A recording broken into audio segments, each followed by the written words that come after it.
Women have been giving birth for centuries, so it's a pretty natural experience, right? Wrong. I'm Stephanie King, professional doula, childbirth educator, and the creator of the My Essential Birth course, the online childbirth education course that's helping women everywhere confidently achieve their best birth. Today's culture would have us think that birth should be treated like an illness or an emergency, and that most of us need other people telling us what's best for our bodies because we aren't the experts. So sit tight, because if you're tuning into this podcast, you'll probably start to believe in your body, your intuition, and find yourself empowered and confident to do what it takes to have the birth of your dreams. If you like listening to me take you through these weekly topics step by step, then you're going to love the My Essential Birth course. Make sure that you're subscribed to the podcast, and definitely head over to myessentialbirth.com for the free downloads mentioned right here in these episodes, and to join the birth course and community full of pregnant moms just like you. I have to add a disclaimer that I am not a medical professional and I cannot provide medical advice. All of the information expressed in this podcast are based off of personal, professional, and educational experiences and are my own opinions. Please work with a provider you trust for medical advice during your pregnancy and birth. Welcome back to the Pregnancy and Birth Made Easy podcast with My Essential Birth. I am your host, Stephanie. You guys, it has been a whirlwind of a couple of these last weeks. So if you've been paying attention at all on Instagram, and honestly, I have not been checking in there a lot, but if you've been paying attention at all, we just moved our entire family across the country from Utah to Florida. I must say, we feel like we have arrived. This is our kind of climate, our kind of people. I can't wait to get to the beach. We haven't done that yet, but we are renting a home while we hope to be able to buy land eventually and build on it. This is a future date excitement of ours. It is nothing official yet, but these are our dreams and our hopes and what we can do. Anyways, these last couple weeks have just been nuts. And so, as some of you might even be hearing in this podcast episode at this time, I'm in my new bedroom. There's no furniture in it, so there might be a little bit of an echo. And my cat, which is stuck in the bathroom because you need to get them in a place where they don't run away once you let them out so that they know this is their home. She's meowing. So there's going to be kids in the background of this episode. There's going to be animals in the background of this episode. But I am still here to give you all the very best birthing information. So I'm really excited for this topic. I think this actually kind of came from a question that we had within the Facebook group. And so if you are listening, dear student, I will not say your name, but if you are listening, it was prompted by a question of how do I know if it's my mucus plug or my water or if I peed myself, basically, what is going on with my body?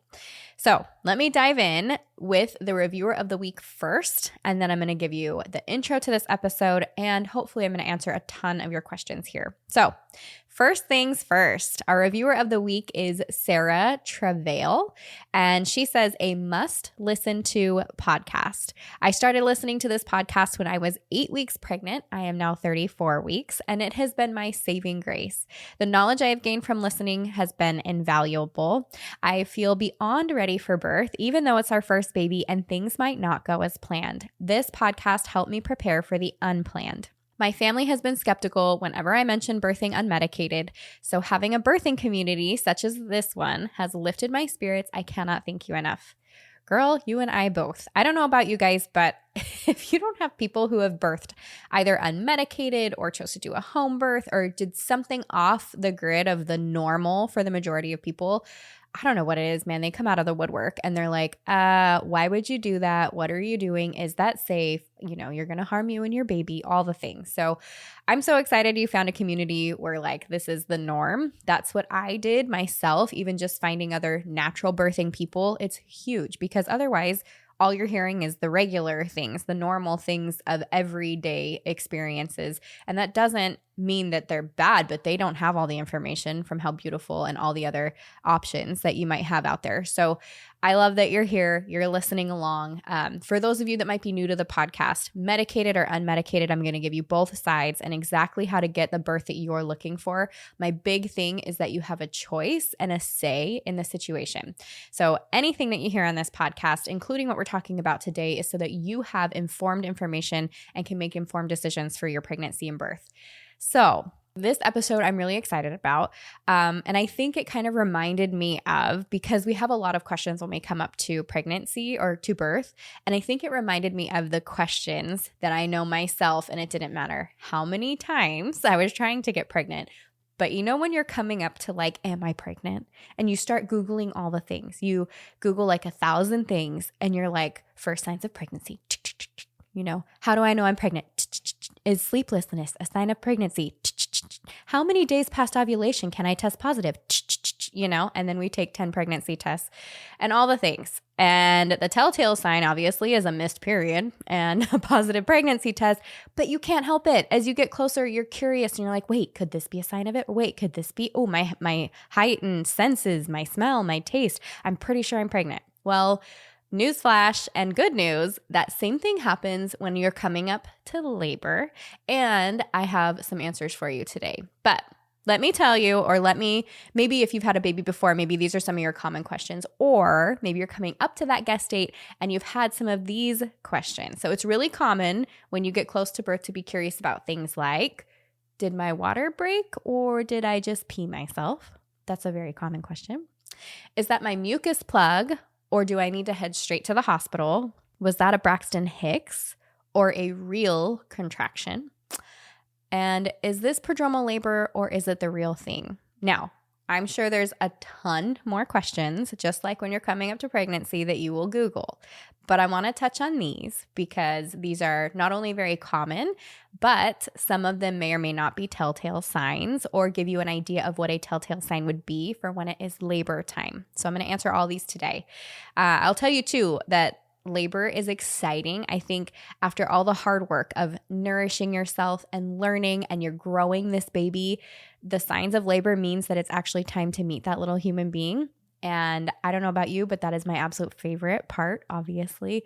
Not just the meeting, but the work of labor. I absolutely love labor and being in labor. Now, I know that sounds a little crazy. And of course, there are parts of that labor experience that I don't ever feel like I ever want to do again. And then you do it again and again and again. There's challenges that come along with it, but it's also beautiful and growing and stretching and all the things. But anyways, naturally, you're going to have some questions as you come up to those latter part of your pregnancy. And so hopefully I can help you answer some of these. And this will be an episode that you can come back to as you approach that guest date. So let's jump into those questions. Number 1, did my water just break or did I pee myself? Like I said, it's a very common question. Don't feel like you're crazy or stupid or anything else for asking it. There's a lot going on down there. So later in our pregnancy, we naturally are going to produce more fluid. If you're like me, you do it early on all the way to the end. And I found myself wearing one of those kind of the always once daily pads. I think now if I were to do it, I might choose not to use that. I'd use like a fabric pad, something that's cotton, a little more gentle down there. But whatever you choose to use, it's really common to have a little extra leakage, and especially like not thick, really watery, kind of cloudy fluid is really common. You just make more fluid down there. So yay, right? That's really normal. And then we've got the when I sneeze and I cough and I whatever, now I've got some extra leakage from the urine. So we've got extra fluid down there. And then 2, if you are drinking enough water, if you're drinking a lot of water during your pregnancy, which you should be, and most moms do, then your urine and that amniotic fluid can both be more clear and odorless. So that doesn't help in trying to determine, is this my water or did I just use the restroom? So here's some questions to ask yourself that I thought would be helpful when you're trying to determine these things. Number 1, is it a lot of fluid or just a trickle? If it's a lot of fluid, did it happen when you went to the bathroom? So were you already on the toilet? Were you emptying your bladder and then you think you felt something? Did it happen after? Number 3, did you hear or feel, or both together, a loud pop followed by a sudden gush of fluid? If it's just a trickle, you can put on a pad, and then I want you to ask yourself, does it slowly continue to fill the pad over time? So even if you're wondering if it's urine or if it's that. I mean, most of us don't have the incontinence to a point where it's a constant trickle. And some will, and then that's a separate question. But if that's not you, if you have control over that bladder consistently, then putting a pad down there and seeing if it gets fuller and fuller over time will give you an idea too, even if it's just a trickle. And then, did contractions begin after you experienced the fluid leakage? Because that might be more on the side of telltale things that tell you you are actually having contractions. And I will give you a couple examples in just a second. But here is the when to call your provider or when to head into your birthplace. So, and this will follow throughout the episode. I'm not going to continue to repeat these. So if you need to, come back to this part of the episode and remind yourself. I think a lot of it is going to be a little common sense. You can always call your provider with any question, even if you're not sure, especially if you're not sure. Make sure that you have a provider you can reach out to, or even labor and delivery, should you be choosing to give birth in a hospital, a midwife, their assistant. You can always reach out for questions. So don't ever think this is a stupid, dumb, whatever question. Reach out to them. But if it's something other than liquid that is clear and odorless coming from the vagina, and I don't mean the mucus plug, which I'll get to in a minute, that would be a time to contact your provider and or head into your birthplace. If it is green, yellow, sludgy leakage, that's definitely a time to head into your birthplace. Any foul smelling fluids, so remember we're talking clear and odorless, are like the ideas behind good fluid leakage from amniotic fluid. So if it's any foul smelling, any different than like a saltwater smell, that's something to head in.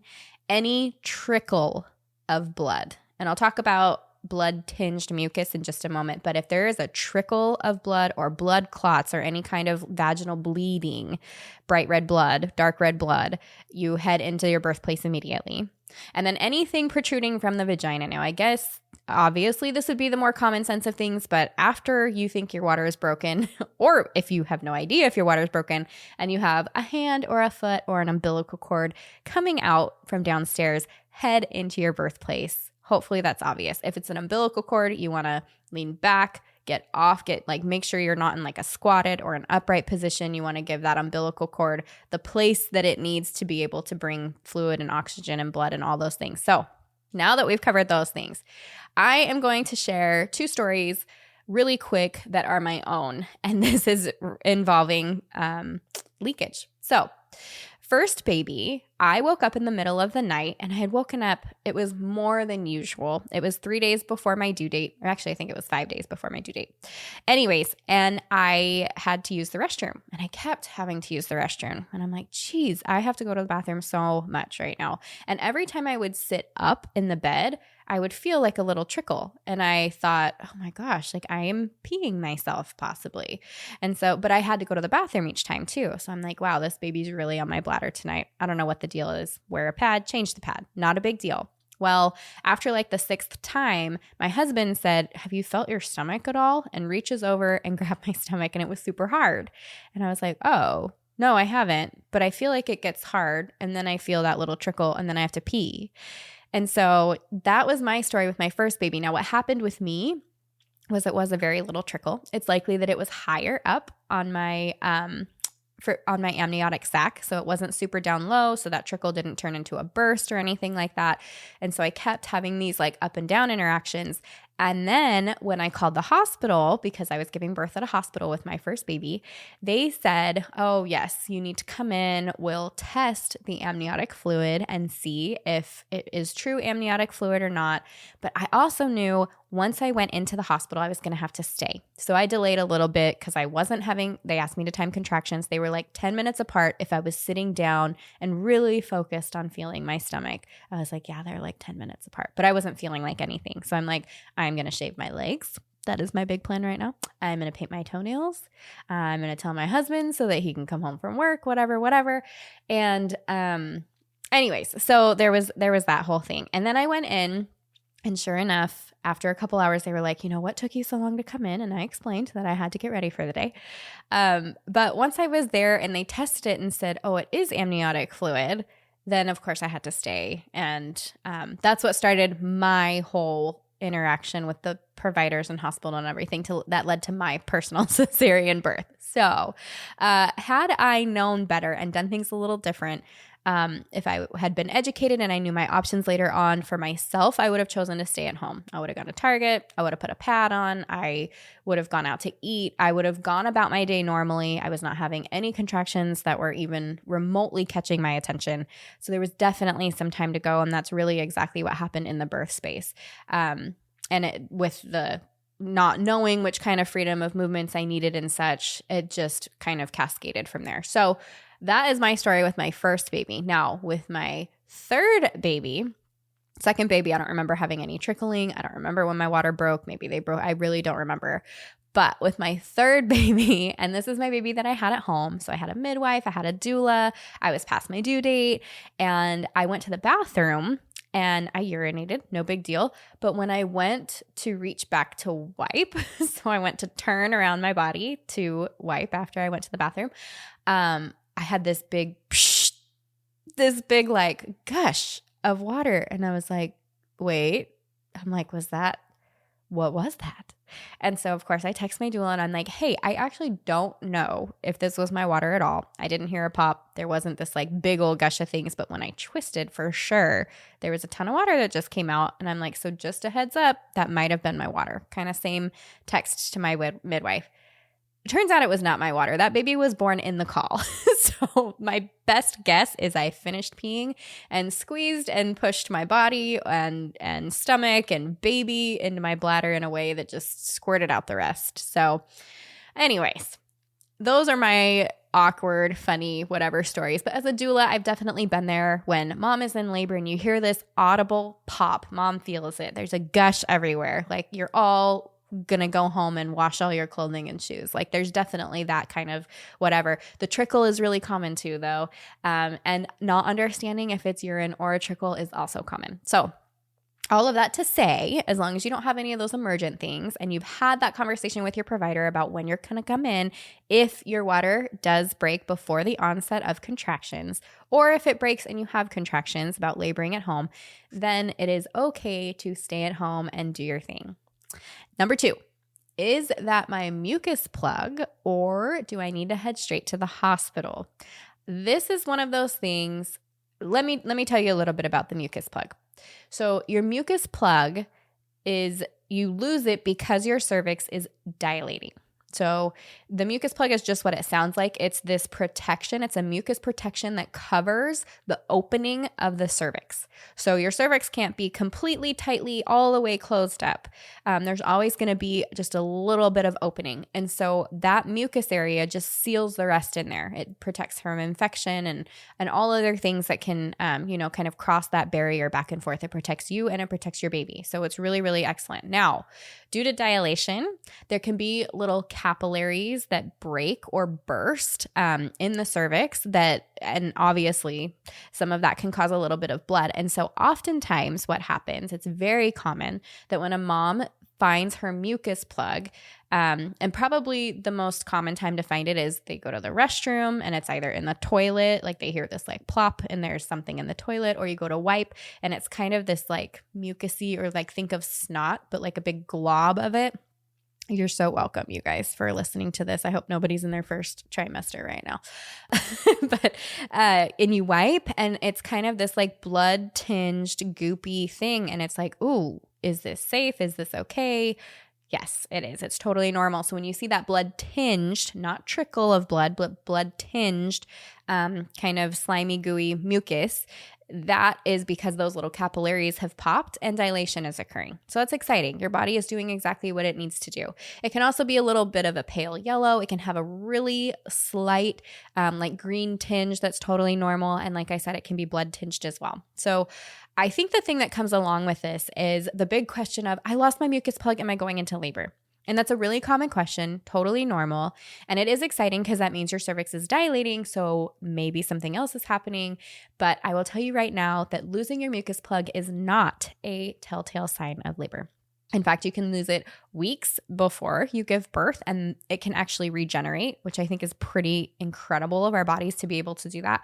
You can lose it days before the onset of labor. You lose it right before or as contractions begin, and you can also lose it later into labor and never even know it. So it's just one of those things. It just means you're getting closer to the birth time, but it is not a telltale sign that this is the actual thing that is happening. And I will tell you, with my first baby, this was exactly my experience as well. After that same night of like up and back and is this a trickle or am I peeing myself? I also that morning used the restroom and went to wipe, and there was like this big glob of mucus, and I was like, oh my goodness. My husband had just left, literally walked out the door as I was using the restroom to go to work. And I ran out to the door, pants down, and I was like, Michael, come back. Something's happening. And I didn't know any better. Maybe they talked about this in the hospital birth classes. I certainly didn't remember, but I was like, I think something's happening. I might go into labor. And truly, between the two, like there's this trickle of water and there's a mucus plug happening, my body was doing things. How soon were those contractions going to be in? I don't know, because it took all day of me getting ready and they still weren't there.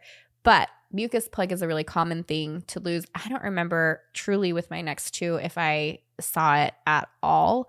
But anyways, just know it's very, very normal. Losing a mucus plug does not mean that your water has broken or that it will break anytime soon. It is simply a protection for the opening of the cervix. So there you go.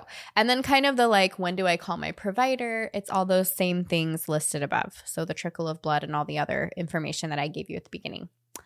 Number 3, was that Braxton Hicks or are these real contractions? This is another one that's really common, and I'm going to go into the prodromal labor in just a minute because those things all get mixed and meshed together when we're wondering what kind of contractions we're experiencing. So Braxton Hicks contractions are practice contractions that moms generally begin to feel probably during their second or third trimester. First time moms, you might not feel them at all or know what you're feeling. And if you do, it might be really close to the actual birth date, which is why this gets confused with, are these real contractions? I know that was the case for me. And then with my second and third babies, I felt them earlier and earlier. And I knew I was having Braxton Hicks just the whole pregnancy. But they don't hurt. They're a tightening of the abdominal area. They're a tightening of the uterus. It's like I said, those practice contractions. And so you feel this tightening. For me, sometimes they would even take my breath away where I'm like, oof, I can tell like I can't breathe as well for a moment. Take a couple breaths and it goes away. But there's no pain involved, discomfort, irritation, anything like that. It's really common that they happen during some kind of activity. So if you're walking around a grocery store or going on a walk with your birth partner, if you are having intercourse, if you're vacuuming, that's when mine would come on a ton anytime I vacuumed. But that's at the same time. They can come on when you are relaxed in the bath or you're watching TV. So it's really common for them to come on when you are doing some kind of active activity. But it is not uncommon for them to come on while you were just chilling. Now, real labor contractions, they begin with similar tightening where all of a sudden you kind of feel something tight, but they will almost always become longer, stronger, and closer together. The intensity for sure will change, but there are those rare occasions where longer, stronger, closer together doesn't necessarily exist. Like mine, for example, with my third baby, it was so weird. And I think it's exactly at the same time what my body needed and what my body was created to do in that moment, like exactly what I needed. But my contractions, I don't believe were ever closer than 6 minutes apart, including during pushing, including before transition or during transition. They just never got any closer than about 6 minutes apart. The intensity changed for sure, but the duration and the distance didn't necessarily, it wasn't common for what I teach, that like longer, stronger, closer together, which, 90% of you are going to experience. But just know that the intensity for sure will change and will be there. And again, real labor contractions follow a pattern. For example, they come every however many minutes, maybe it's 7 minutes, and they get increasingly intense during the contraction. So it's kind of this, think of like a hill, like you go up the beginning of the hill and you can feel that intensity increase. And then you hit this peak or crest where it's the most intense that contraction is going to get. And it gently brings you back down the other side of the hill until you reach the bottom and it lets go. So and then that can change with, as I'm talking about, longer, stronger, closer together. So that intensity would change. Likely that your minutes are going to change. So they become, instead of 7 minutes apart, now they're 5 minutes apart. And instead of lasting only 30 seconds long, now they're lasting 45, 50 seconds. And when we're in really active labor, you don't have to guess if these are Braxton Hicks or not, because they are really strong. They're really close together. They last for at least a minute. It's commanding kind of all of your attention. So that's how you know for sure. But earlier on, like those Braxton Hicks, for example, can come at random intervals. So it can be like, that one was 7 minutes. This one was 3 minutes. That one was 2. I barely felt this one. I haven't had one for 30 minutes and now I have another one. That's more common of a Braxton Hicks. Some of that can be positional, and that's conversation for a different podcast topic on posterior babies or baby positioning in general. But if you're really not feeling too much intensity with them, you don't have pain, you don't have this like wrapping around sensation from the back to the front, then that is probably a Braxton Hicks. And just like I had just said, it's really common for labor contractions to start lower in the abdomen or kind of like lower back cramps.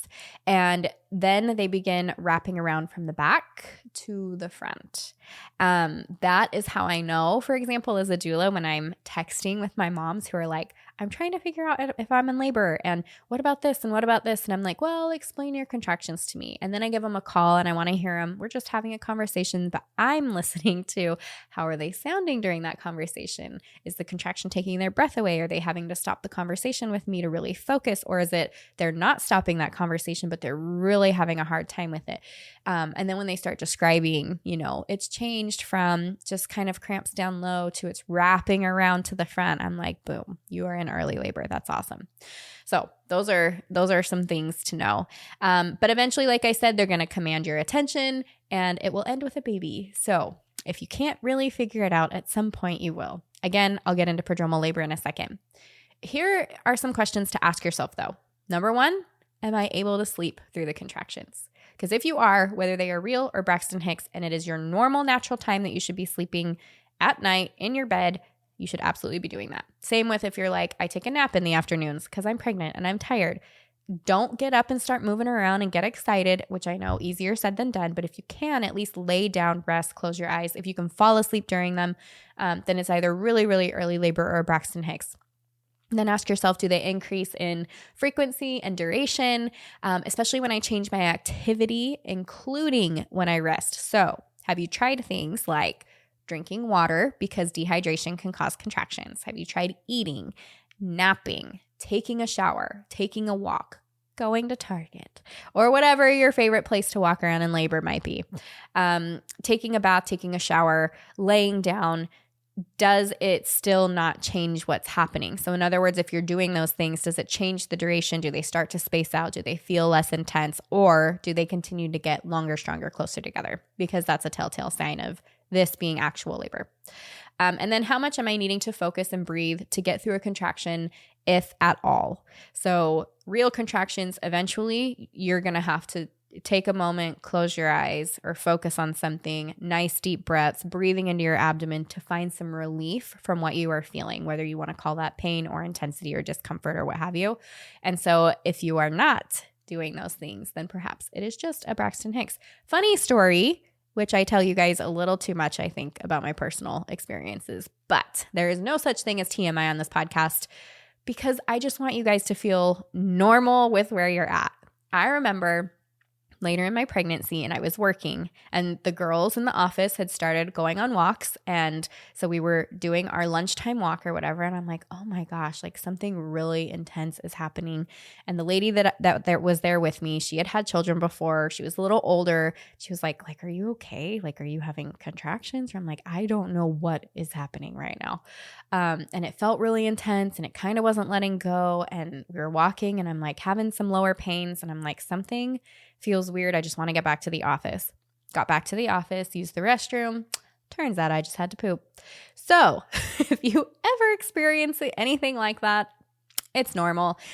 Sometimes you just need to have a bowel movement. You're welcome. Okay, how do you know if and when it is time to contact your provider or head to your birthplace? So based on contractions alone, we're looking for 311 or 411. And what this means is contractions that are 3 minutes apart. So if you're timing contractions, you start the timer at the start of a contraction, and then you count that time from the start of one contraction to the start of the other. That means they are 3 minutes apart from the start of one to the start of the next. They are lasting for at least a minute long. So it's not a 30-second contraction. You are having to breathe through and focus on and work through a 1 minute long, at a minimum, contraction for at least an hour. So it's doing this pattern for at least an hour, 3 minutes apart, lasting for a full minute for at least an hour. Now, if you are a first-time mom, that's a really great one to go off of. If you are a second, third, fourth, fifth-time mom, maybe you're going to go off of 411, depending on when you want to get to your birthplace.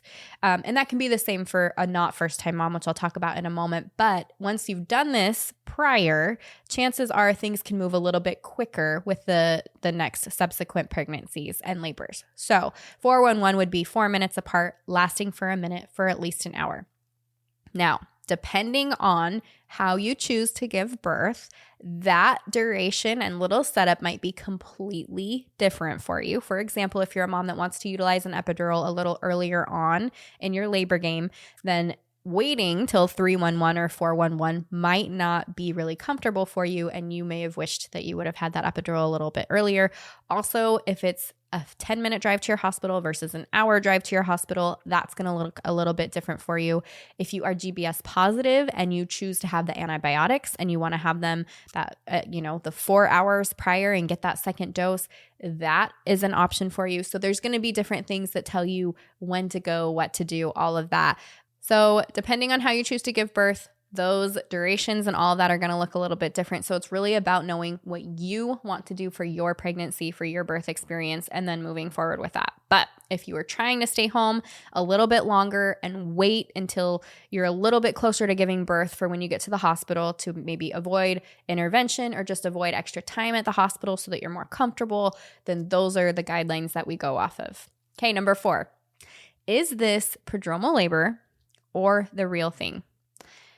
Prodromal labor it can be really tough for a lot of moms. I've experienced it myself with 2 of my pregnancies. It was not fun. It's just as much of a mental game as it is a physical exhaustion that is happening. It can last for days or weeks or even a month or more. Ask my sister. That was really rough. I was with her for 6 weeks that she was in prodromal labor, and that's when I was with her. She actually had it longer prior to me getting there. Prodromal labor is real, true contractions. These are contractions that they're wrapping around back to front. They're causing dilation. They are doing all kinds of things that need to happen for that baby to be born, but it doesn't end with a baby being born. So it can come on for hours at a time and then go away. It can be off and on for days and weeks and months before it turns into that full-blown active labor that ends with the baby in your arms. Now, I said it's physically exhausting and it can leave mom really tired. That's completely real. It's true. You need to be aware of that. I think it's important to say it out loud so that if and when it happens, you don't feel crazy or like you're weak or you weren't able to complete the task in the way that you wanted to, or that you shouldn't be feeling just so crazy about what your body is doing. All of that is very normal. Because you're having contractions that just keep going, because they're keeping you up during night, it's even more taxing. You're like, I'm running on a little bit of sleep. I have all of this work that my body is doing. I can't get in the right mental space. That's the other side of it. It's mentally exhausting. And it's this constant, like, is this the real thing? Is this going to be labor? And, days or weeks of that it's really taxing. So here's some questions to ask yourself. Am I able to sleep through the contractions? And hope, like, if your body gives you a break or these things space out maybe at night or maybe during the day enough that you can get an hour, 2, 3 hours of sleep, then it's probably not the real thing quite yet, even if your body's working up to it. Does anything I do to increase contractions, such as clary sage oil or red raspberry leaf tea or walking or curb walking, maybe pressure points or intercourse, does anything like that cause them to become longer, stronger, and closer together? Or does it increase the contractions, the intensity, the closeness of them when you're doing these activities, and then they get sporadic or spaced back out when you're done? Have I done any positional work that makes contractions better or worse for me? And I'll get into why I'm asking that question in a second, but have you done any positional work that makes them any better or any worse for you? And the last question, do I have proper support as I work through this difficult time? So I'm just going to tell everybody that's listening right now, make sure you have good support from your birth team. Set that up prior to getting close to the end of your labor. It is not just for labor. It is for when we come up against things like this or big decisions that we weren't expecting. Like all of a sudden, 38 weeks, I have gestational diabetes and I've got to change up my birth plan a little bit. Or I have preeclampsia or something else pops up that is going to make this a little different than the birth I have planned. Do I have proper support for that? I think that's a great question for every mom to ask. Now, here's what you can do. I think that prodromal labor is something that needs to be considered as something that we need to be active about. However, I don't want you to feel bad if you do all the things and you still have prodromal labor and you don't have any control over it and it just ends up being what it is. But I want to give you the opportunity and the options to do what you can do to see if you can kind of click things into place, because a lot of times it ends up being a positional thing with baby. And that just means that just imagine fitting a key into a keyhole. If it's upside down or it's tilted a little or it goes at a weird angle, it's not going to fit in there and be able to turn. And it's the same with your baby. It's probably not the best analogy, but that's the analogy I'm going to use right now. Fitting into that pelvis. They have this perfect position that's going to work so good for them. And sometimes they find themselves in a position that's a little too high or a little too twisted or a little to the left or to the right, that is just not quite right. And it's triggering things to tell mom, hey, contraction time, something's going on down there. Let's try and push this baby a little bit lower. But that baby is not in a proper position to be able to do that. So then we get these awkward sporadic contractions that come and go that leave us tired and mentally exhausted, called prodromal labor. So here's what you can do. Step 1 is preventative. This is what every mom listening right now that is not in labor can do starting from day 1 to the day you're going to give birth. 3 exercises. I'm going to put the download in here. If you haven't heard me talk about these before, they are positional exercises, but they're also for comfort, general comfort. They're strengthening, they're toning in all the right ways. They're just simple 3 exercises. I don't want to make that sound like a workout by any means. It's not. It is very specific for preparing your body for labor and birth. But one of them specifically being that forward-leaning inversion. That forward-leaning inversion is to allow some ligaments to stretch and things, but it's also to get baby up and out of the birth canal just enough. It's not something that'll flip a baby breech or anything like that, but it gets them out of the birth canal just enough to give them a little bit of space to readjust their head and their body. So those 3 exercises are going to be huge. You can start doing those now. Good body mechanics. If you can, don't be sitting in a chair. Don't be sitting at a desk in a regular chair. When you are sitting on the couch watching TV, don't be leaned back, just relaxed back. I want you to think of things that are going to keep your pelvis and your spine in this great alignment. And so one of the best things that you can do if you're watching TV or you're sitting at a desk or whatever, and I'm not telling you don't chill, don't relax or anything like that. And it's just good advice. Take what you like, leave the rest. But use a birth ball or an exercise ball because it's going to force you to engage your core. It's going to force you to be in a better position. It should be the right height so that your knees are the same height with the top of your thighs. I know that's an issue for me because I am tiny. So your desk might have to be lower. Your ball might have to be smaller. But do what you can to use good body mechanics. Same thing when you are getting in and out of a car, getting in and out of bed, move your legs together before you make the movement, that kind of stuff. And then you can add things like yoga or other stretching poses, breathing, that kind of stuff. So step 1 is preventative. Step 2 is going to be during what is happening if you are having prodromal labor. That's going to be things like the side lying release, which of course we have that within the birth course. If you guys haven't checked out the birth course, just go check it out. It's myessentialbirth.com.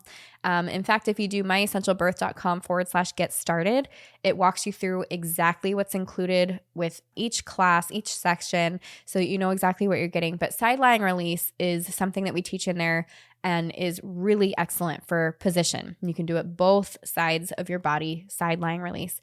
Another thing is rebozo sifting. Same thing, we teach it in the birth course, but basically say that your hands and knees, you're going to use a rebozo, which is just a woven wrap, or you can use a sheet or a long towel, something that'll fit from the top of your abdomen all the way to underneath, right above your pubic bone. And while you're in this hands and knees, you'll have to use your birth partner or someone who can support you, and they will grab either side of the towel above you and kind of do a shaking motion. It's not just the sifting of the apples, as we call it, that can be really useful, though. There's a couple other techniques, such as like pulling on the lower abdomen towards the front of your head while you're in that hands and knees, because it can kind of help that baby again, give them a little space within the pelvic area. There's a couple other techniques that you can use with it, but rebozo sifting can be excellent. Things like spinning babies. I always send moms to the mile circuit in spinning babies. They also have other things on their website, and I'll make sure to include that on the show notes. But this can be a great resource when you are in prodromal labor, because again, it's positional and helping your body get into a good position, allowing baby to get into a good position. And then the forward leaning inversion again. So generally, we say do the forward leaning inversion just once a day for 3 breaths every day of your pregnancy. Not a big deal, right? Prodromal labor, you can do that same thing, and you can do the forward leaning inversion a couple times a day if you would like, for a couple of breaths. So back to, when do I contact my provider or head into my birthplace? So if you are experiencing prodromal labor and you're wondering, okay, fine, I've got this stuff, it's going back and forth, like, how do I know what's happening inside? How do I know when it's going to kick in? If I have a ton of prodromal labor, is my labor going to go quickly? Which it actually can. It doesn't necessarily mean that it will, but it has the potential to do that. So if you've got some of those questions and you're wondering, when do I head in? It's when you find that you need some rest. So in other words, you're like, I am not sleeping, I'm going crazy, I need some support, whether that looks like things are really active, you are definitely past that 36-week mark, you're looking for an epidural or some other kind of potentially like medication or something to slow the contractions or something like that, where you find you need medical support, you head into your provider or contact your provider and head into your birthplace. If you're concerned at all about you or your baby, whether that's movement or your exhaustion or anything, and you just want to get things checked out, or you want to get things checked out and you're looking for support, contact your provider, head into your birthplace. And overall, when you need some support, that's what that birth team is there for. So if any of that is, if you're experiencing any of that, and then obviously all of those like emergent things that I talked about at the beginning of the episode, any trickle of blood, things coming out of the vagina, any foul smelling, whatever, all of that's going to go along with that for the prodromal labor. I think overall, like I said, I think labor is the most exciting time of the entire pregnancy process. It's my very favorite. It's when I get most excited to be a part of that whole process. And I think it's because I have work to do and I love working with my body and working with my baby. And in my case, I truly believe I'm working with my creator to bring these babies earthside and into my family, into my home. And I've had really neat spiritual and physical and mental experiences during labor that I for sure have not been able to experience anywhere else. And so there is something beautiful and magical and wonderful that comes with labor. And along with that, there's the challenging and the stretching and the everything in between. And so I want you to know, as I'm, giving you all this information and stuff, that it's okay. I hope what you're getting from this, from this whole episode, like it's okay to have questions. It's okay to have questions that you don't have the answers to. It's okay to have questions that might seem dumb if you were to ask somebody about them. Like there's no wrong questions, bad questions, shameful questions. I hope I shared enough with you to show a little bit of some shameful things that hopefully are not shameful. But it's okay to have all the questions and to feel all the feelings. And I just want to tell you guys too, I hope I'm relatable enough that when you listen to me, you realize I am just another mom that is trying to help other moms do their thing. And so if you do have questions and you have things you want me to cover, or you're like, hey, this is kind of embarrassing, but I promise you there's no such thing as too embarrassing, you can DM me on Instagram, or you can shoot me an email at hello@myessentialbirth.com.